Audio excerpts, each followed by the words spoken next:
Good morning, 10-minute book talk readers. I am Rachel Linden, and I am joined by my other best-selling authors, Katherine Reay and Marie Bostwick. And today we are so delighted to be here with author Kristin Beck. She's going to be talking to us about her new book, her new historical World War II fiction, The Winter Orphan. So Kristin, welcome. We're glad to have you with us today. Thank you so much for having me. I'm just thrilled to be here. Our pleasure. Can you give us a brief summary of your novel? Yes. Okay. So here's the novel, The Winter Orphans, and it's based on a true World War II story, and it's about a group of 100 Jewish refugee children who escaped from Austria and Germany on the eve of war and ended up in southern France. And once in southern France, they ended up in a Swiss Red Cross children's colony that was housed in a derelict chateau quite near the Spanish border. And the woman who ran that colony, who directed it, was named Rusli Neff. She was a real person. And she was a stubborn and willful Swiss nurse. And sometimes was kind of a fish out of water socially, had a little bit of trouble connecting with people. But when the French police came literally knocking on the door of the chateau and put all of her children in danger, she jumped into action in a remarkable way and went to work saving the lives of the children under her care. And then later in the book, another person who was a real character, who was a real person, jumps into the story. Her name was Marie Bostwick, and she was a young woman who grew up on the French and Spanish border. And both her grandfather and her father were foresters. So she grew up walking the forest trails and hiking, and she knew those mountainous borderlands just like the back of her hand. So as the war marched on in 1942, Germany occupied all of France. Many imperiled people needed to escape the country, and Marie Bostwick, despite the staggering risk, volunteered to forge an escape route for the imperiled children at the chateau. So that is what the story is about. I have chills. I have literal chills going up and down my spine as a mother thinking about children at risk and this amazing story. Yeah, that's how I felt when I stumbled upon it. I just felt like I could do nothing but read about it for days and days when I first stumbled upon this story. Okay, so that's what I want to ask about. How did you stumble upon it? I mean, this is extraordinary. And when you did stumble upon it, how did you know that you could make that there was enough, or how you would fashion it into the story that you've created? Yeah, so my first book, my debut novel, was about women in the Italian resistance during World War II. And when I was researching that story, I just kept coming across references to people escaping into Switzerland. And so it just kind of stuck in my mind as something that I was curious about. So I started to research it when that book was sent on its way and I had some time. And I stumbled across first the story of Marie Bostwick and was just really fascinated. I'm a Pacific Northwest person. I grew up here. So I grew up hiking and doing things in the mountains. And so right away, her story resonated with me. So before I thought I was going to write a book on this, I started to research her. And then her story led me to this Swiss Red Cross colony in France and Rusli's story. And by the time I got to Rusli, I just felt like I have to write this book. This is definitely going to be a story. What these women did was just remarkable. And yeah, that's how this book came to be. Wow. I haven't had a chance to read it yet, but like I can't wait.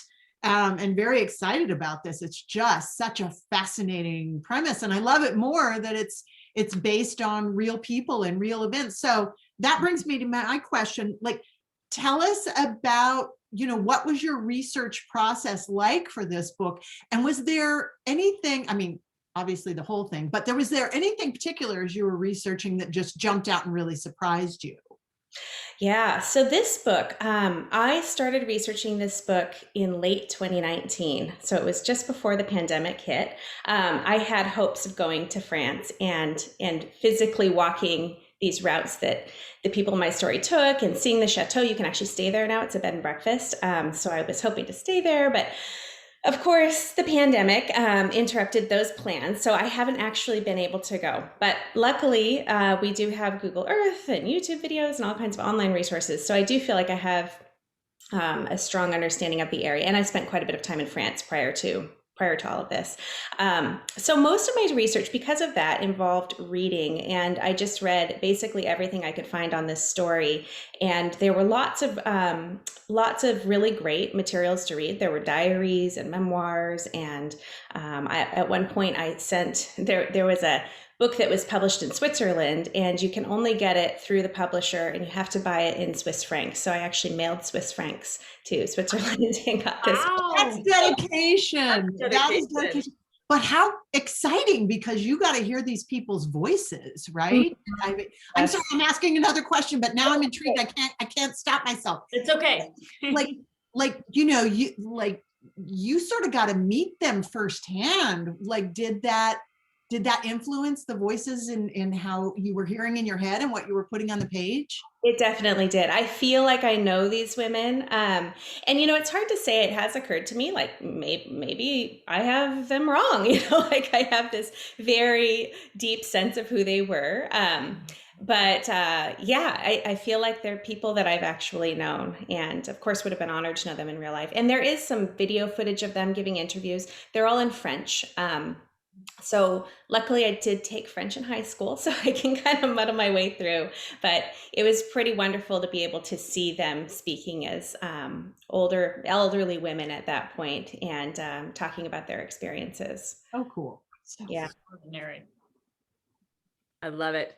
Well, I'm so curious. What do you hope people walk away with from this story? I mean, we love stories about strong women. There's so many amazing things here. What an inspiring true story. And so I'm curious, when a reader closes the book, what are you hoping they're walking away with? Yeah, that's a good question. Well, when people see the cover, people have really loved this cover, and I do too. But sometimes people say, well, I think this must be a really sad book. Should I brace myself for a really sad story? And what I have been saying in response to that is, it is, I mean, it's probably a story where you might cry, it might inspire some tears, but I think it's ultimately a really uplifting story, because it's about people who, when faced with the hardest things, the most staggeringly difficult things, they did not shy away from doing what was right. And that I think is what is so inspiring to me about this story. And the women in the story are kind of unlikely heroes. They are not people who I think people wouldn't have imagined that they would have this kind of strength and bravery. And yet when they had to, they were just absolutely remarkably brave. So I hope what readers take away from this is a sense of hope, that even amid the most difficult, heart-wrenching, tragic times, there are these also beautiful, powerful stories of people who do things out of love and out of a sense of moral integrity. So that is what I hope people would take away from this story. Amazing. I love that. Thank you. Oh, I can't wait to get my hands on it. And it's out. It just came out yesterday. Yeah. And we're excited because we are going to see you this evening at Elliott Bay Book Company for your debut. Marie and I are going. We'll be fans sitting in the front row. I have another idea. Here you from Chicago. I think we need to have a reunion for this book at the Chateau. We'll go with you. Oh, that's what we do. Like a little tour. I love that idea. All right. Well, Kristin, it has been such a joy to have you with us. And I want to leave you with a question we ask every one of our guests. And that is, what is bringing you joy today? Well, so I live in the Pacific Northwest. So you all know that our seasons are, we have a long rainy winter, and we had a very long rainy spring this year. So this year, summer has been hot and beautiful, like for maybe a month. And that's what's bringing me joy. I have 2 kids, and we are spending every day we can outside doing things, out on the water and in the mountains. And that's what's bringing me joy right now. Oh, and also we got a puppy. I have a puppy. Oh my goodness. What always brings joy, along with stress and work, but a lot of joy. Right. Yes, lots of joy. He is just a rescue, so who knows what he is? Maybe a blue heeler mix.